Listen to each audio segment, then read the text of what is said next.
When I opened the door that rainy evening and saw my daughter standing there, soaking wet with a child in her arms, I didn't know whether to cry or close the door. 5 years. 5 years since she took everything I had worked for my entire life and vanished without a trace. $5 million. My life savings, my security, my trust. And now, here she was, looking broken and desperate, asking if she could come in. I stood there, my hand still on the doorknob, feeling the cold air rush past her into my warm living room. My heart was pounding so hard I could hear it in my ears. Part of me wanted to slam the door. Part of me wanted to pull her into my arms and never let go. Because no matter what she did, no matter how much she hurt me, she was still my daughter. She was still the little girl I raised alone after her father died. She was still the baby I held at night when she had nightmares. But she was also the woman who betrayed me in the worst possible way. I looked at her face, thinner than I remembered, with dark circles under her eyes. The little one in her arms couldn't have been more than 3 years old, wrapped in a jacket too thin for the weather. The little one was shivering. "Mom," she said, and her voice cracked. "Please, I know I don't deserve it, but please, just for tonight, I have nowhere else to go." I should have felt anger. I should have felt rage. But all I felt in that moment was a deep, aching sadness that seemed to fill every corner of my body. "Come in," I heard myself say, stepping aside. As she walked past me into the house, I closed the door against the rain and the cold, and I wondered if I had just made the biggest mistake of my life, or if maybe, just maybe, this was the beginning of something I never thought possible: forgiveness. But first, I need to tell you how we got here. I need to tell you the whole story from the beginning so you understand why that moment at the door felt like my heart was being torn in two. My name is Margaret, but most people call me Maggie. I'm 68 years old now, though some days I feel much older. And other days I feel like I'm still that young mother trying to figure out how to raise a daughter on her own. My husband, Robert, died when our daughter Emma was only 6 years old. Heart attack, sudden. One day he was there, laughing at the dinner table, and the next day he was gone. Just like that. Life doesn't prepare you for moments like that. It doesn't give you a manual on how to be both mother and father to a little girl who keeps asking when daddy is coming home. I worked 2 jobs for years. During the day, I was a receptionist at a dental office. At night, I cleaned office buildings downtown. Emma would do her homework in the break room while I vacuumed and emptied trash cans. Sometimes she fell asleep on the couch there, and I'd carry her to the car at midnight, her little head heavy on my shoulder. It wasn't easy, but we managed. We always managed. Emma was a bright child, smart, curious, always asking questions. She loved to read, and every week we'd go to the library and she'd come home with a stack of books taller than her head. I'd find her reading under the covers with a flashlight long after bedtime, and I couldn't bring myself to scold her for it. She did well in school, honor roll every semester. She had friends, she played soccer, she seemed happy, or at least as happy as a child without a father could be. I tried to make up for what she was missing. I tried to be enough. When she graduated high school, she got a scholarship to a good university. Not a full scholarship, but enough that with my savings and some student loans, we can make it work. I was so proud of her. I cried at her graduation, sitting there in the audience, watching her walk across that stage in her cap and gown. "We did it, Robert," I whispered to my husband, wherever he was. our girl did it. College changed her, though. Maybe it changes everyone. She came home less and less. At first, I understood. She was busy with classes, with new friends, with the life that was finally her own. But then the phone calls became shorter. The visits became rushed. She seemed distracted, always looking at her phone, always somewhere else in her mind, even when she was sitting right across from me at the kitchen table. By her junior year, she had a boyfriend, Michael. I met him once, briefly, when they stopped by on their way to somewhere else. He was polite enough, well-dressed, confident. He shook my hand firmly and called me Mrs. Chen. But there was something about his eyes that made me uneasy, something calculating. "He seems nice," I lied when Emma asked what I thought. "He's amazing, Mom," she said, her eyes lighting up in a way I hadn't seen in years. "He's going to be so successful. He's already started his own business, and it's doing really well." I smiled and nodded, pushing down the worry in my stomach. After college, Emma moved in with Michael. They got an apartment downtown, sleek and modern and expensive looking. She got a job at a marketing firm, and she seemed happy. Or she said she was happy, which I suppose isn't always the same thing. I was still working, though I had finally quit the night cleaning job. My knees couldn't take it anymore, and I had managed to save enough over the years that I didn't need to push myself so hard. I lived simply, small house, old car, no extravagances. Every extra dollar went into savings. For retirement, I told myself. For security. For Emma, if she ever needed it. I had built that savings account slowly, painfully, over decades. It had started with the life insurance money from Robert's death. I didn't touch that money for years. It sat in an account, earning modest interest, a safety net I prayed I'd never need. Then, over time, I added to it. A little here, a little there. Tax refunds, bonuses from work, the occasional overtime pay. By the time Emma graduated college, I had almost $3 million saved. And I kept working, kept saving. By the time I turned 63, it had grown to just over $5 million. I didn't tell Emma the exact amount. I didn't want her to worry about me, or worse, to feel obligated to me because of it. But she knew I had savings. She knew I was comfortable. "You should retire, Mom," she'd say during our infrequent phone calls. "You've worked hard enough. Enjoy your life." "I will," I'd tell her, "soon." Truth was, I didn't know what I'd do with myself if I retired. Work had been my identity for so long. Without it, who was I? Then, about 6 years ago, everything changed. Excited, more excited than I'd heard her in years. "Mom, can you come over tomorrow?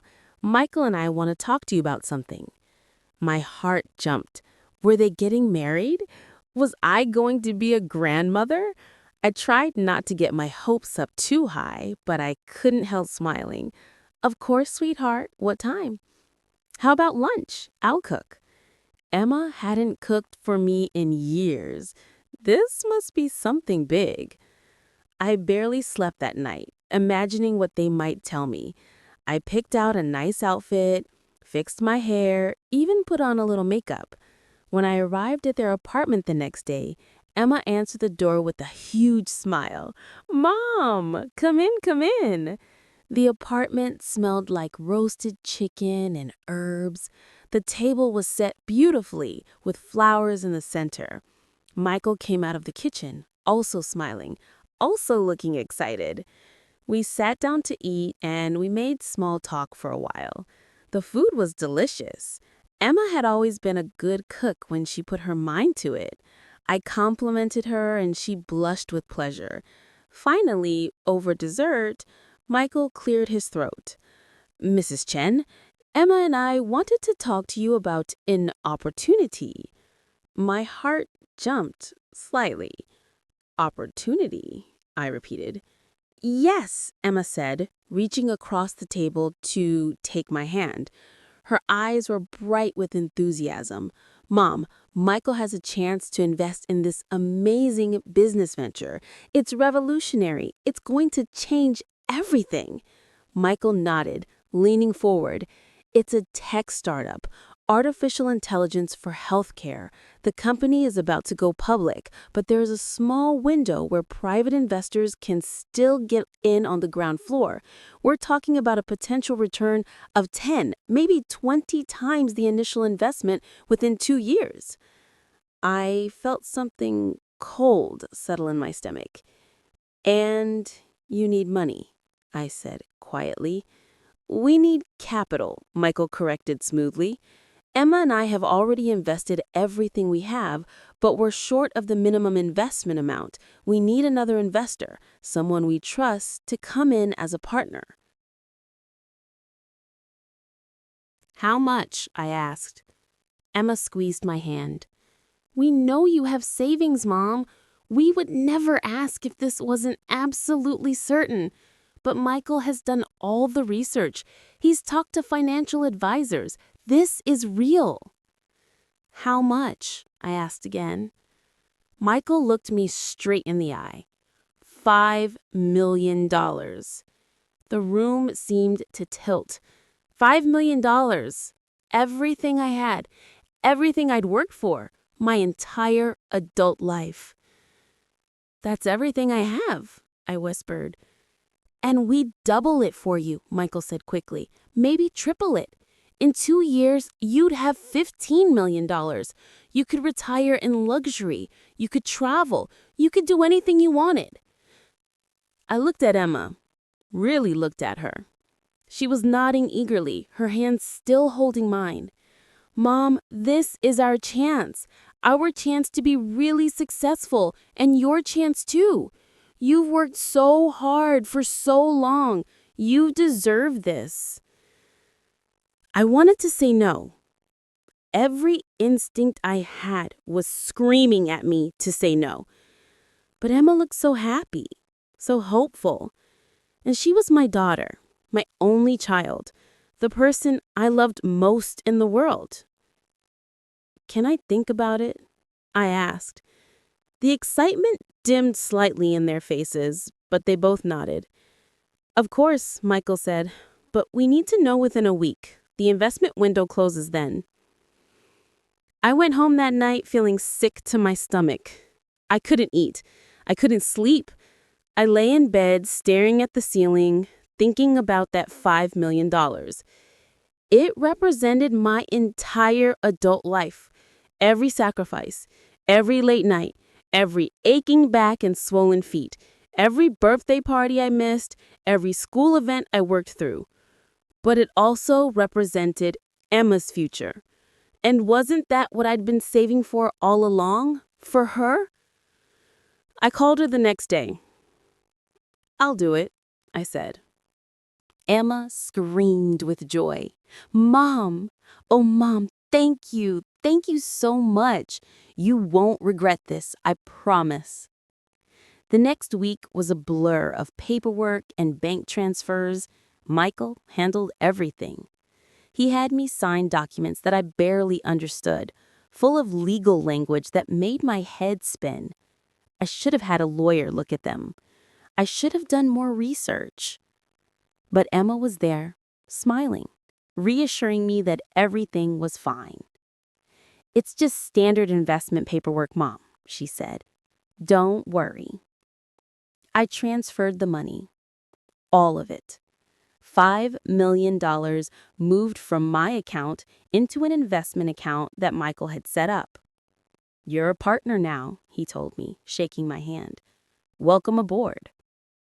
Emma hugged me tightly. I love you, Mom. This is going to change all our lives.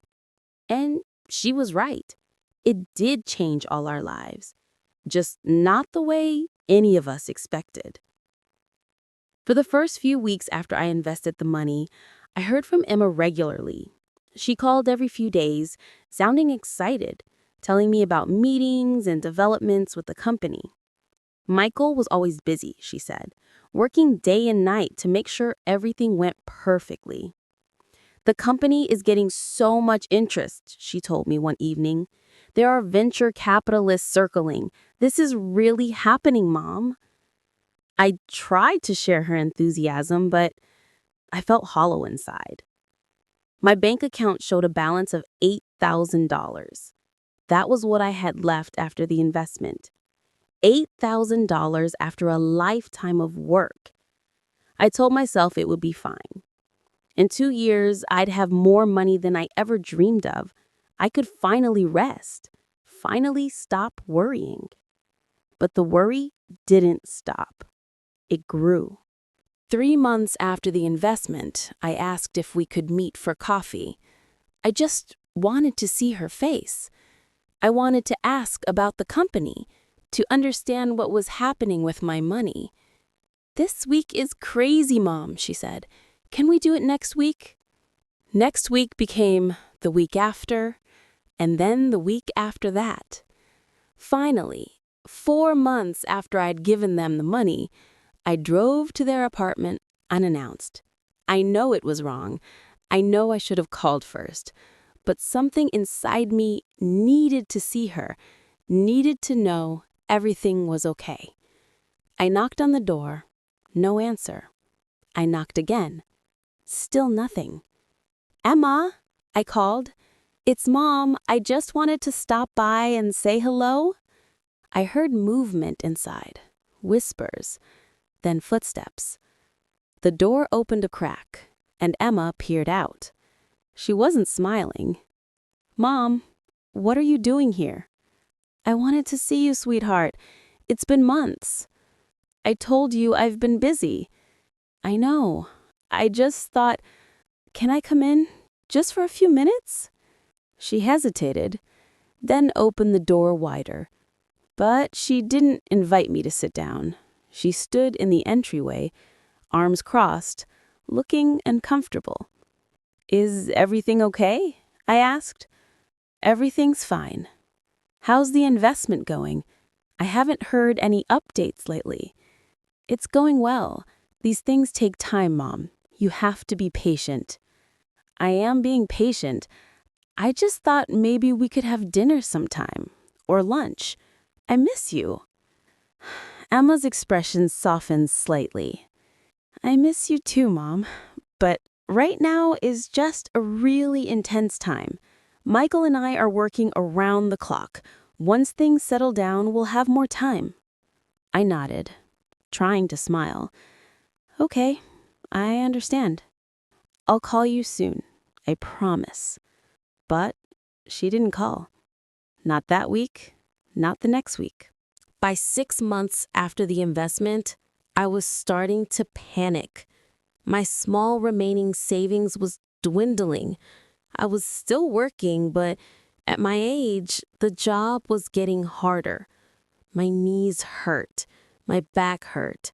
I was tired all the time. I tried calling Emma again and again. Sometimes she answered with a quick, "Can't talk now, Mom." Sometimes she didn't answer at all. I started calling Michael's phone. He never answered. I sent emails, no response. I drove to their apartment again. This time, no one answered the door at all, even though I could see lights on inside. "Emma," I called, knocking harder. "Please, I just want to talk to you." Nothing. I stood there in the hallway, my hand pressed against their door, and I felt something break inside me. My daughter was avoiding me. My own child, who I had raised and loved and sacrificed everything for, didn't want to see me. I went home and cried for hours. At 8 months, I decided I needed to know what was happening with the investment, even if Emma wouldn't talk to me. I went to a lawyer, bringing all the paperwork Michael had given me. The lawyer, a kind woman named Sarah, looked through the documents with a deepening frown. "Mrs. Chen," she said finally, "these documents are very vague. There's no specific company named, no clear terms for return on investment. This doesn't look like a standard investment agreement." "What does that mean?" I asked, though I already felt the answer in my bones. "It means I need to do some more research. Let me look into this company and see what I can find out. Don't worry yet. It might be nothing." But it wasn't nothing. A week later, Sarah called me into her office. Her face was grave. By 6 months after the investment, I was starting to panic. My small remaining savings was dwindling. I was still working, but at my age, the job was getting harder. My knees hurt. My back hurt. I was tired all the time. I tried calling Emma again and again. Sometimes she answered with a quick, "Can't talk now, Mom." Sometimes she didn't answer at all. I started calling Michael's phone. He never answered. I sent emails, no response. I drove to their apartment again. This time, no one answered the door at all, even though I could see lights on inside. "Emma," I called, knocking harder. "Please, I just want to talk to you." Nothing. I stood there in the hallway, my hand pressed against their door, and I felt something break inside me. My daughter was avoiding me. My own child, who I had raised and loved and sacrificed everything for, didn't want to see me. I went home and cried for hours. At 8 months, I decided I needed to know what was happening with the investments, even if Emma wouldn't talk to me.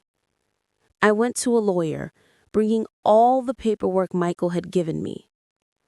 The lawyer, a kind woman named Sarah, looked through the documents with a deepening frown. "Mrs. Chen," she said finally, "these documents are very vague. There's no specific company named, no clear terms for return on investment. This doesn't look like a standard investment agreement." "What does that mean?" I asked, though I already felt the answer in my bones.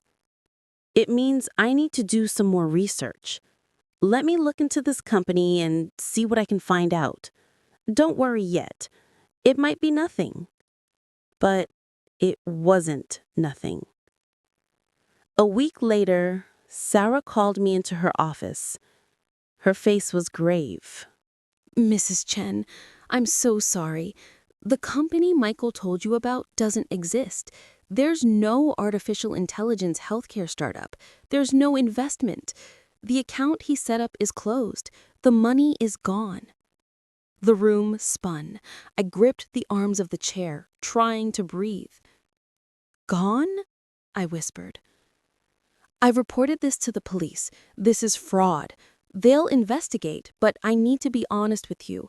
In cases like this, the money is usually already spent or hidden in offshore accounts.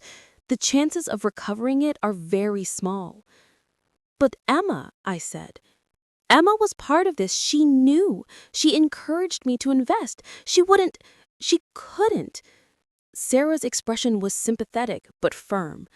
"I'm sorry, but according to these documents, your daughter and her boyfriend are the ones who received the money. Whether she knew it was a fraud or not, she was involved." I don't remember leaving the lawyer's office. I don't remember driving home. The next thing I clearly remember is sitting in my dark living room, alone, as night fell outside. My daughter had helped steal my life savings. $5 million. Gone. And worse than the money, worse than the loss of security, was the betrayal. The knowledge that Emma, my Emma, had done this to me. I tried calling her one more time. To my shock, she answered. "Mom," she said, and her voice was cold, harder than I'd ever heard it. "Emma, I went to a lawyer. She says the investment wasn't real. She says—" "You went to a lawyer? You're investigating me?" "I just wanted to understand what was happening with my money."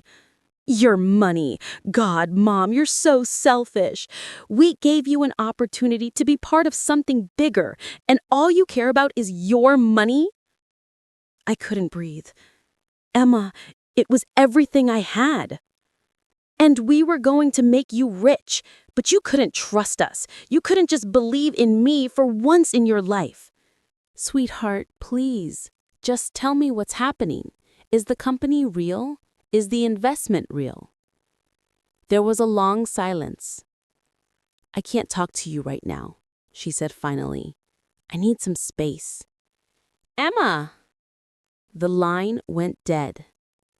I called back immediately. The phone rang and rang, then went to voicemail. I called 10 more times that night, then 20. Then I lost count. She never answered again. Over the next few weeks, I tried everything. I went to their apartment. A different couple answered the door. Emma and Michael had moved out, and no, they didn't know where. I called her workplace. She had quit months ago. I filed a police report. The officers were sympathetic, but not hopeful. Fraud cases like this, they said, were difficult to prosecute, especially when family was involved. A lot of times, one officer told me gently, people in these situations don't want to press charges because it means sending a family member to jail. I just want my money back.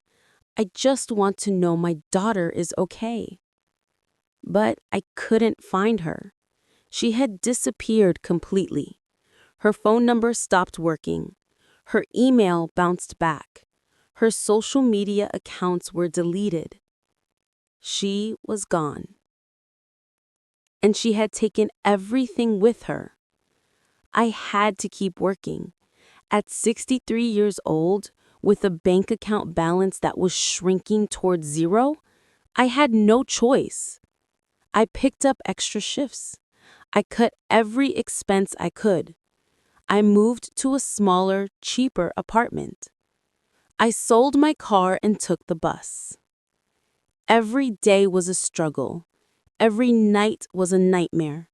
I dreamed about Emma, about the little girl she used to be, reading under the covers with a flashlight.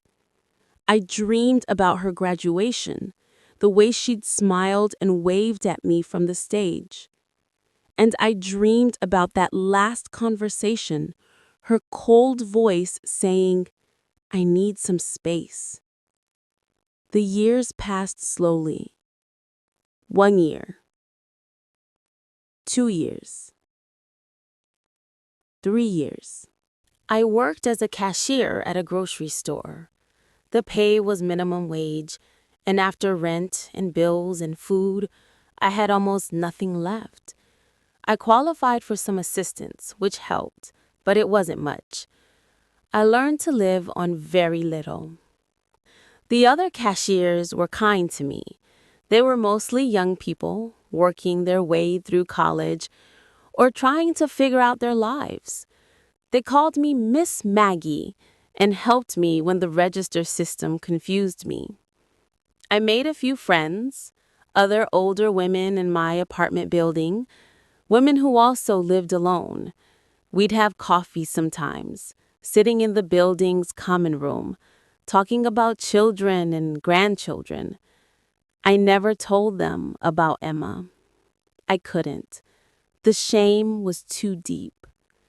I blamed myself constantly. I must have done something wrong. I must have failed her somehow. Maybe I worked too much when she was little. Maybe I didn't give her enough attention. The guilt ate at me like a disease. On Emma's 30th birthday, I sat in my small apartment and cried all day. She was 30 years old, and I had no idea where she was or what her life looked like. Did she ever think about me? Did she regret what she'd done? Did she miss me at all? I wanted to hate her. I tried to hate her.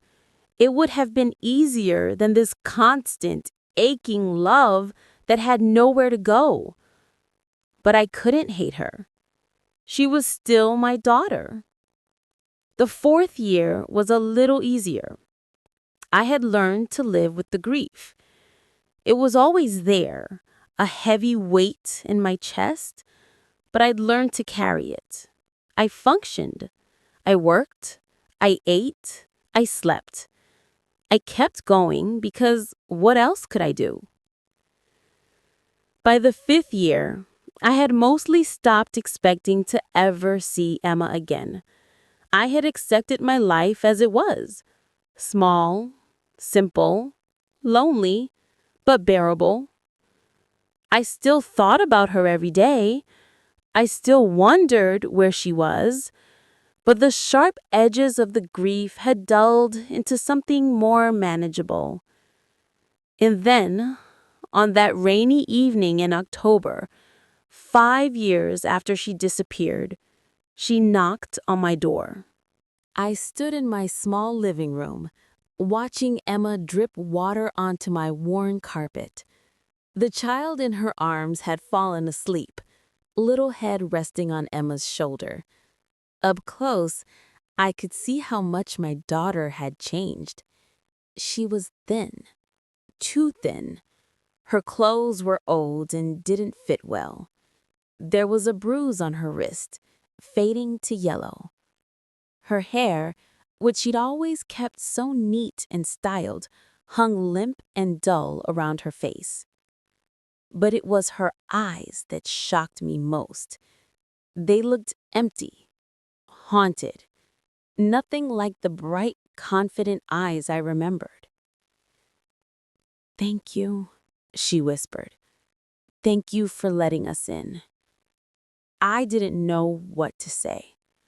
Part of me wanted to ask all the questions that had been building up for 5 years. Where have you been? What happened to the money? Why did you do this to me? But another part of me, the mother part, just saw my daughter in pain. "You're soaking wet," I said finally. "Both of you, let me get you some towels." I went to the bathroom and pulled out the only towels I had. They were old and thin, but they were clean. When I came back, Emma was still standing in the same spot, as if she didn't know what to do.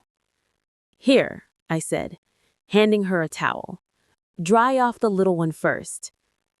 Emma nodded and gently wrapped the child in the towel. I could see now it was a little girl, maybe 3 years old, with Emma's dark hair and delicate features. "Is she yours?" I asked. Emma nodded. "Her name is Lily." My granddaughter. I had a granddaughter, and I'd never known. I felt something crack in my chest, but I pushed it down, one thing at a time. "Come sit down," I said, gesturing to my small couch.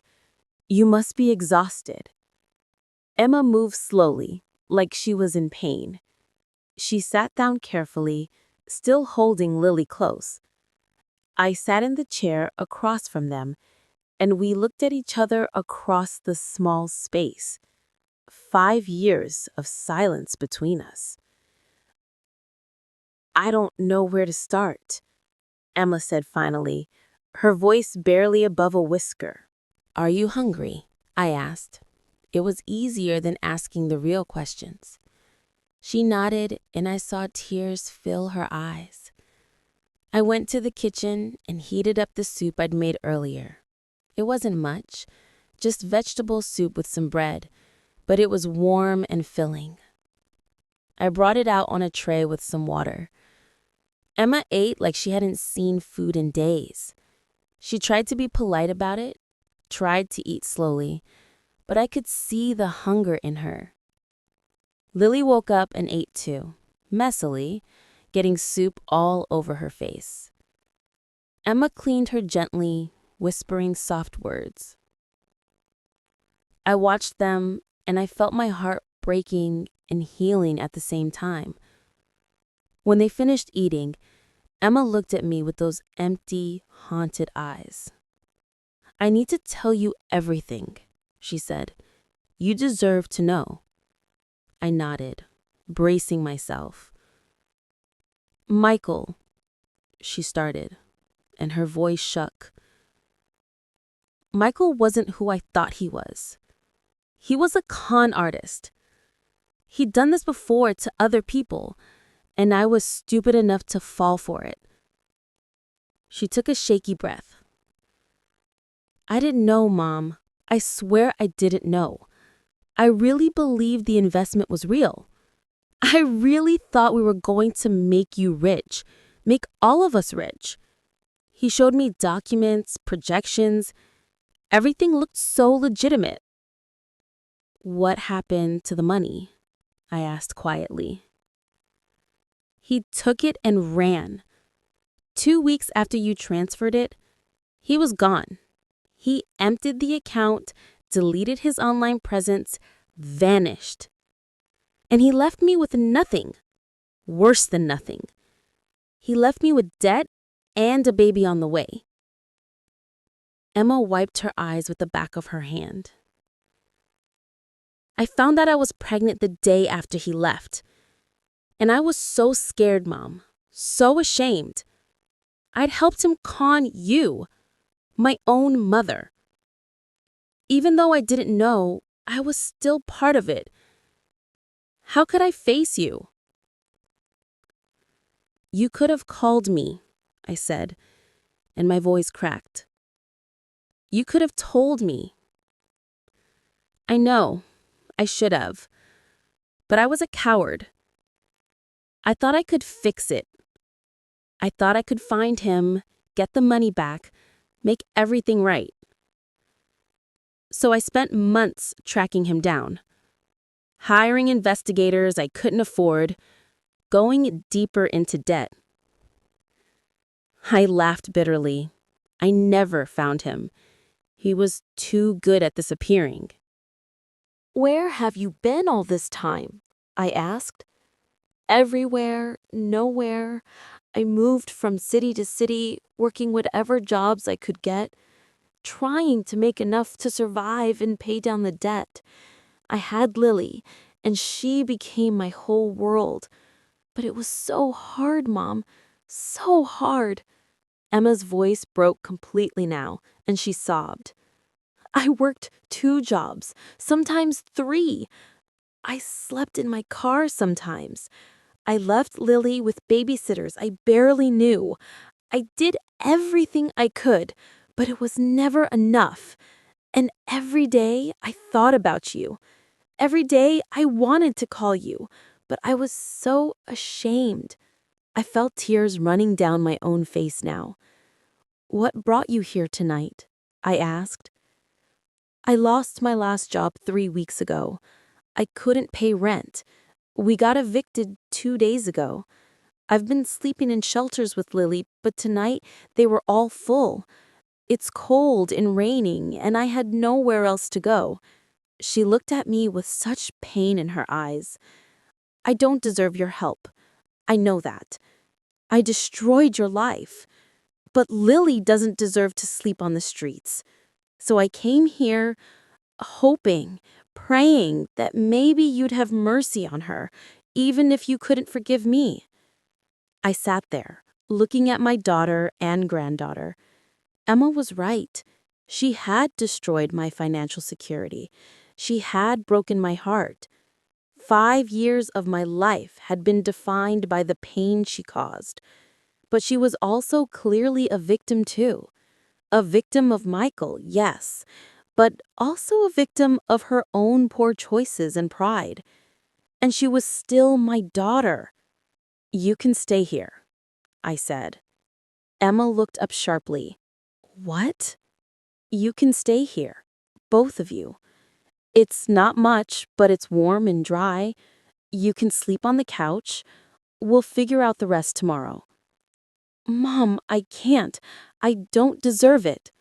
"No," I said firmly. "You probably don't deserve it. But Lily does. And honestly, Emma, I'm too tired to keep being angry. I've been angry for 5 years and it hasn't changed anything." Emma broke down completely then, sobbing so hard her whole body shook. Lily stirred and looked worried, patting her mother's face with small hands. "It's okay, baby," Emma whispered. "Mama's okay. These are happy tears." I got up and found some blankets and pillows. I made up the couch as best as I could. It was small and lumpy, but it was better than a cold street. That night, I lay in my bed in the next room, listening to Emma and Lily breathing softly in the living room. I couldn't sleep. My mind was racing with everything that had happened. I still had so many questions, so many feelings to work through. The money was still gone. 5 years of pain didn't just disappear. But my daughter was home, and I had a granddaughter I never knew existed. Maybe that was enough for now. Maybe the rest could come later. The next morning, I woke up early as always. For a moment, I forgot that Emma and Lily were there. Then I heard a small voice from the living room, and I remembered. When I went out, Lily was awake, sitting on the couch and looking around with big, curious eyes. Emma was still asleep, one arm thrown over her face. "Hi," I said softly to Lily. She looked at me with Emma's eyes and didn't say anything. "Are you hungry?" She nodded. I made her some toast with jam and poured a small glass of milk. She ate carefully, watching me the whole time. "I'm your grandma," I told her gently. "Did your mama tell you about me?" Lily shook her head. Of course Emma hadn't told her. How do you explain to a child that you stole from your own mother? Emma woke up a little while later. She looked confused for a moment, then relieved when she saw where she was. "Good morning," I said. "Good morning," she replied hesitantly. We ate breakfast together in awkward silence. Then, after Lily was settled with some paper and crayons I dug out from somewhere, Emma and I sat down to really talk. She told me more details about the past 5 years, the struggles, the loneliness, the constant fear. She told me about Michael, how charming and convincing he'd been, how thoroughly he'd fooled her. And I told her about my 5 years, the grief, the betrayal, the financial struggles, working at the grocery store, moving to this small apartment. "I'm so sorry, Mom," she said, over and over. "I'm so, so sorry." "I know you are," I said, and I meant it. I could see the genuine remorse in her eyes. Over the next few weeks, we found a rhythm. Emma started looking for work. I helped take care of Lily while Emma went to job interviews. Slowly, very slowly, we started to rebuild something like a relationship. It wasn't easy. There were hard conversations, there were tears, there were moments when the hurt felt too big to overcome. One night, about a month after Emma arrived, we stayed up late talking. "Do you think you'll ever forgive me?" she asked. "Really, forgive me?" I thought about it for a long time. "I don't know," I said honestly. "Some days I think I already have. Other days, I'm still so angry I can barely look at you. But I'm trying, Emma. I'm really trying." She nodded, tears in her eyes. "That's more than I deserve." "Maybe," I said. But you're my daughter, and Lily is my granddaughter. We're family. Family doesn't give up on each other. Even as I said it, I wondered if it was true. Emma had given up on me, hadn't she? But maybe she hadn't. Maybe she'd just been lost and scared and ashamed. Maybe we both made mistakes. Emma eventually found a job at a call center. It didn't pay much, but it was something. She started paying me a little bit for rent and food, even though I told her she didn't have to. I want to, she said. I need to start making things right. I watched her with Lily, and I saw what a good mother she was. Patient, loving, gentle. Despite everything she'd been through, she'd kept Lily safe and happy. That counted for something. And I got to know my granddaughter. Lily was shy at first, but she warmed up to me. We'd read books together, we'd color. She'd tell me long, rambling stories that didn't make much sense, but made me smile anyway. She called me Grandma. It was the sweetest sound I'd ever heard. 6 months after Emma came back, we were having dinner together when she brought up the money. I'm going to pay you back, she said. I don't know how long it will take, but I'm going to pay you back, every penny. I looked at her tired face, her determined eyes. Emma, I said gently, that's $5 million. At your salary, it will take a lifetime. Then it takes a lifetime, she said firmly. I don't care how long it takes. You worked your whole life for that money, and I took it from you. I'm going to make it right. I reached across the table and took her hand. I appreciate that, I do. But what I need from you isn't money. What I need is for you to be here, to be my daughter again, to let me be Lily's grandmother. That's worth more to me than any amount of money. Emma's eyes filled with tears. You mean that? I mean that. And I realized it was true. Don't misunderstand me. The loss of that money still hurt. I still woke up sometimes at night thinking about my old life, the security I used to have. I still had to work at 68 years old when I should have been retired. I still worried about bills and rent and what would happen when I got too old to work. But I had my daughter back, and I had a granddaughter I loved more than I ever thought possible. And somehow, that made the burden lighter. Emma did pay me back, in her own way. She took over most of the housework so I could rest after my shifts. She cooked dinner every night. She made sure I took my medications and went to my doctor appointments. She was there. And slowly, month by month, the wound between us started to heal. It wasn't perfect healing. Scars remained. There were still moments of tension, moments when the past rose up between us like a wall, but we worked through them. 1 year after Emma knocked on my door, we were sitting together on the couch, watching Lily play with her toys. Emma turned to me suddenly. I need to tell you something, she said. My heart clenched. What now? She continued. I've been saving money, every penny I can spare. I have $2,000 saved now. I want to put it in an account for you, for your retirement.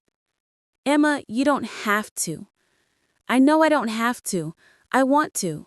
Please, Mom, let me do this. I looked at her face and I saw the little girl she used to be.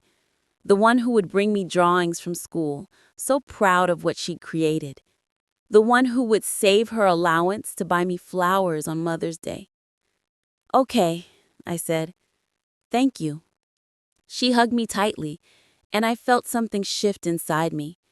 Something that had been frozen for 5 years finally thawed. Was it forgiveness? Maybe. Or maybe it was just acceptance. Acceptance that what happened couldn't be changed. Acceptance that people make mistakes, terrible mistakes, and sometimes they genuinely regret them. Acceptance that love is more complicated than right and wrong. 2 years after Emma returned, something unexpected happened. The police called me. They'd found Michael. He'd been arrested in another state for running the same scam on other people, and they'd managed to recover some of the money he'd stolen. Not all of it, not even close, but they recovered $800,000 that could be divided among his victims. My share was $300,000. When the check arrived, I sat holding it for a long time, just staring at it. $300,000. It wasn't $5 million, but it was something. It was security. It was a cushion. It meant I could maybe, finally, retire. Emma cried when I told her, "You're getting something back, at least something." I put half of it in savings for my retirement. The other half, I split 3 ways. Some went into an education fund for Lily, some went to help Emma pay off the debts she'd accumulated over the years, and some I donated to a shelter for homeless families in honor of the night Emma showed up at my door with nowhere else to go. Emma protested the money I gave her and Lily. "Mom, that's your money. You earned it." "And I'm choosing to share it with my family," I said firmly. "That's my choice to make."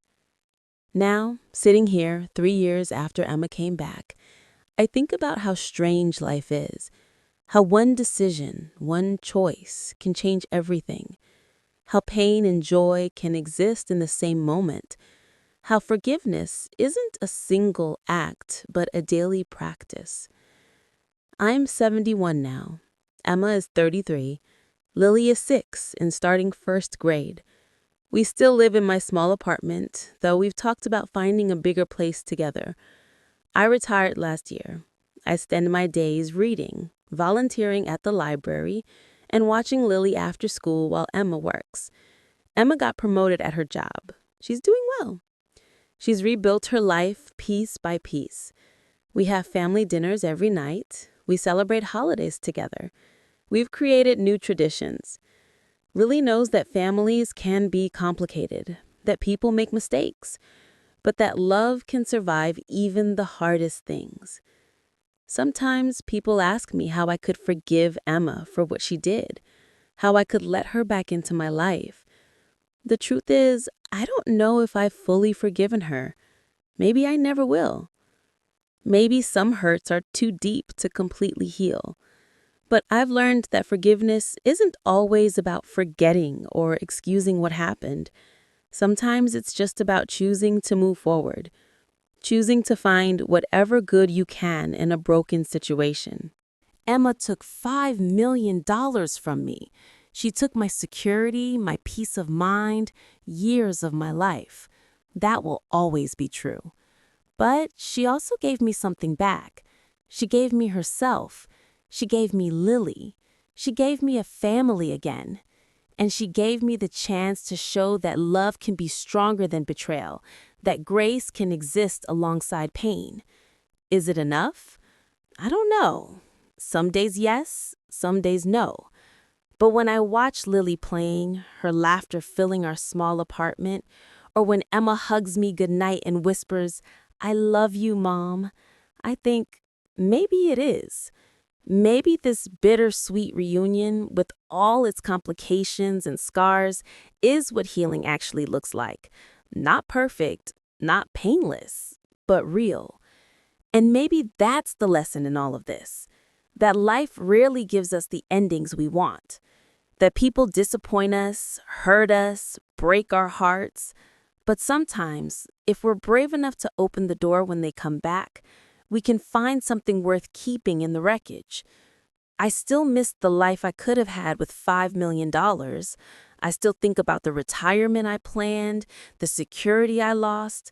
Those thoughts probably won't ever go away completely. But when Lily crawls into my lap with a book and says, "Read to me, Grandma," I think about what I would have missed if I'd closed that door 5 years ago, if I'd let my anger and hurt win. I would have missed this messy, imperfect, beautiful life with my daughter and granddaughter, and that would have been the greatest loss of all. So when people ask if I forgive Emma, I tell them this: I'm learning to forgive. I'm choosing to love. And I'm grateful that she had the courage to knock on my door that rainy night, and that I had the courage to let her in. Because sometimes the bravest thing we can do is give people a second chance. And sometimes the greatest gift we can receive is the opportunity to rebuild what was broken. It won't ever be the same as it was before. That's impossible. Too much has happened, too much has been lost. But maybe, just maybe, it can be something different, something deeper, something that understands that love isn't just about the good times, but about standing together through the worst times too. And on my better days, I think that's worth more than $5 million. On my better days, I think we're going to be okay. This is the story of how I lost everything and found something I didn't know I needed. It's a story about betrayal and forgiveness, about pain and healing, about the complicated love between a mother and daughter. If you're listening to this and you've been hurt by someone you love, I want you to know that your pain is valid. Your anger is justified. You don't owe anyone forgiveness. But I also want you to know that if you choose to forgive, if you choose to open that door, it doesn't make you weak. It makes you brave. And if you're the one who caused the hurt, who made the terrible mistakes, know this: it's never too late to come home. It's never too late to say you're sorry. It's never too late to try to make things right. The road back is long and hard. There are no guarantees. But sometimes, just sometimes, love is strong enough to light the way. Thank you for listening to my story. I hope it brings you comfort, or wisdom, or at least the knowledge that you're not alone in your struggles. We're all just doing our best in this complicated, beautiful, heartbreaking life. And sometimes that has to be enough.